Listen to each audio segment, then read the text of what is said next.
वाईट अवस्था, शेतकऱ्याची एवढी भयानक अवस्था आहे. काय आत्महत्या करण्याची पर्याय नाही. नाहीच पिकवलं तुम्ही काय बेताड खाचाल का? संध्याकाळी नोटा भिजू घालून खाचाल? तुम्हाला खायला भाकरच लागेल, तांदूळच लागेल ना. कुठल्याही पिकाला दर नाही. दर जर आला तर पाकिस्तानातनं कांदा आयात करायचा, दर आला दुसऱ्या देशातनं इथं आयात करायचं. म्हणजे आपल्यातनं बाहेर पाठवायचं नाही, त्याच्यावर निर्यात बंदी करायची. आणि आपल्यात एखाद्या शेतकऱ्याला टमाट्याला दर आला, ह्यांनी कुठनं तर टमाटो मागवलेला आहे.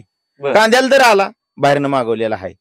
साखरेला थोडा दर यायला लागला, बाहेरनं साखर मागवलेली आहे. मग शेतकऱ्याला पूर्ण मोडून खायचं धोरण हे सरकारचं आहे. आपल्या देशाचा पंतप्रधान म्हणतोय माझा भारत देश ही माझं कुटुंब आहे आणि ह्या परिवार आहे.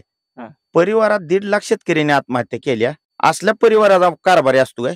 एवढं तुम्ही म्हणला एवढ्या काँग्रेसच्या काळात एवढी महागाई वाढली आहे आणि तुम्ही सत्तेत आल्यानंतर महागाईवर एक शब्दही बोलले नाही. आज दुष्काळ आहे, शेतीला आम्ही लाईट वापरतोय, मोटराच फिरल्या नाही त्याने बिल चालू आहे. असा कुठं जगात न्याय आहे का? कुठल्या याला मीटर आहे, ती मीटर फिरला तर बिल येतं या. पण शेतकऱ्याला मीटरच नाही, ती मोटर बंद आहे तरी बिल, दुष्काळ आहे, पेय पाणी नाही आणि बिल चालू आहे. कसा शेतकरी आत्महत्या करेल नाही तर काय मरेल का? काय काय काय करेल? त्याच्या पुढे पर्याय नाही. काय काय आत्महत्या करण्याची पर्याय नाही. वाईट अवस्था शेतकऱ्याची एवढी भयानक अवस्था आहे.